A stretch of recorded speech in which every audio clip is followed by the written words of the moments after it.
Hi, my name is Joseph Rittenhouse. Welcome to the Virgin River Gorge in northern Arizona, a 30-minute drive south of St. George in Utah.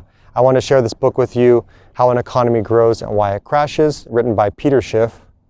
This book is based on a book written by his father, Erwin Schiff, called How an Economy Grows and Why It Doesn't. This book is a fundamental book, and now I would say it's one of the first books you should read. You should read this book if you're going to create a business, you're going to create a product or service for society, but also if you participate in the market.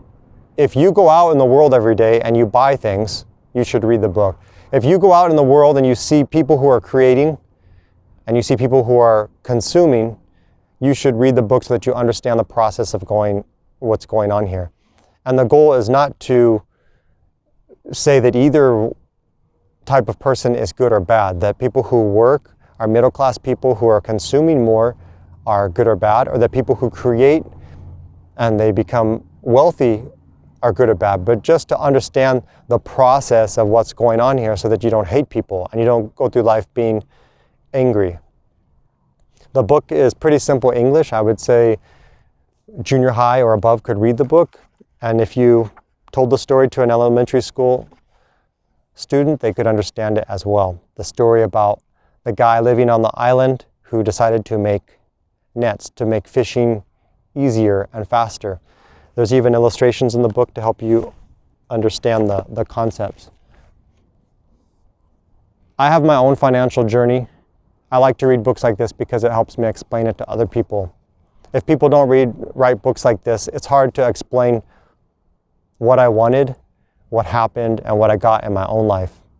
I'm doing pretty well financially, but sometimes it's hard to explain to other people the patience, the sacrifice, the process of what happened in my own life, and how to tell them that they can do that too, but they can become wealthy and financially independent, but they have to go through a process. They have to understand the principles and the concepts of what's going on here. My own family, we're a middle-class family, a railroad family. Me as a little boy, about all I could learn from my parents was how to be a middle-class worker. That's what they did. That's what they understood, and that's about all that they could teach me. Working for the railroad, I saw my parents go to work every day and work on the railroad, and that was cool. I loved the railroad. But then I noticed that there were these other people. There were these people that would make the train. And I thought that was cool too. There were these people that would make the railroad. They would chop a hole in the mountain and they'd put the railroad tracks there. And I thought that's cool too. There are these other people at this different level that will put everything together and then they'll make something for my parents to go work on it. And I was too young to understand what was going on here, and I was too young to ask questions about it. Or maybe I would see a big factory, a cool factory, making some cool tractors, or I'd see a big company with these cool machines inside of it. And me as a little boy, I would see that one person, the CEO, walking around, and I thought, wow, that person is so cool. It's like everyone likes them. They're so important.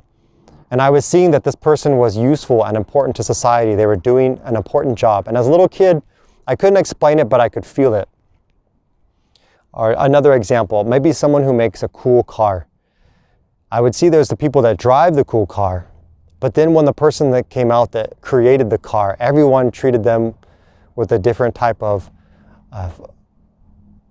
there was a different type of admiration for them because they were actually the artist and the creator and the designer and the engineer to make it. And everyone really respected them. So me as a little kid, I can feel that there's some sort of economy, some sort of system going on here, but I don't understand it. I don't know what questions to ask. All I know is I want to be the person who does the big, important, useful thing. I want to be the person that makes the railroad. I want to be the person that makes the factory. I want to be the person that makes the car.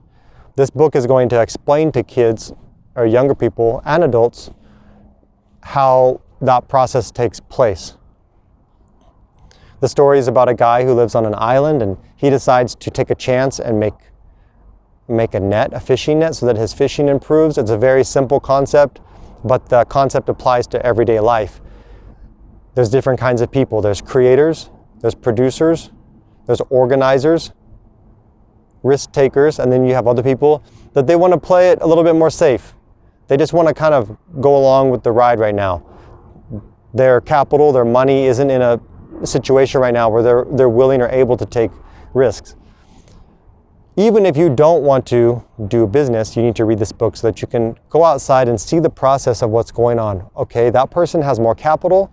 They took a risk. They started to create something. These people, they're saving their money. Maybe later, after they've increased their knowledge and their skill, they can go out and they can create something. No one prepared me for the emotional difficulty that would happen on my own financial journey. And this book not only teaches you about the concepts of how an economy grows, but it also introduces to you the ideas. It introduces to you what happens when some people that create value get wealthy. Very few people will explain to you that when you start to get more wealthy, you cross a line where at first people are rooting for you, but then you cross a line where people, they don't understand what you're doing. They don't understand that process of using value to create wealth. And they don't understand how you can make money with money. And that's where you start to lose people. Our financial education is very poor. So a lot of people don't understand what you're doing. I like the quote, successful people root for successful people. And that's how I am. From reading books like this, I understand that when someone has a lot of wealth and they're creating value for society, I understand that they're just doing something good for us all, and later I'll have an opportunity to do that too. I don't hate them. I don't hate people that are wealthy. That's their life, and I just thank them for what they've done for society. An important book to read to understand the process of sharing value and creating wealth, and also an introduction to some of the difficulty that you might face when you start to become a different kind of person, the kind of person that creates for us. If you start to create for society, you start to create products or services, you're going to get wealthy. And some people aren't going to like that. But I root for you. I want you to do it because your value that you add to society gets you wealthy. You can even say it's selfish. You get really wealthy from the product or service that you make. But yet, the fascinating thing about our economy, about capitalism, is that by you being selfish, it actually benefits me. So of course you're going to get wealthy. And of course I'm going to give you my money because you did something great and useful for society. So here, take my money. I'll buy your product from your factory, from your company. I'll buy your cool car. Thank you for sharing your value with the rest of us, with society. Read that book to understand these types of concepts and processes. From Virgin River Gorge, I will talk to you later.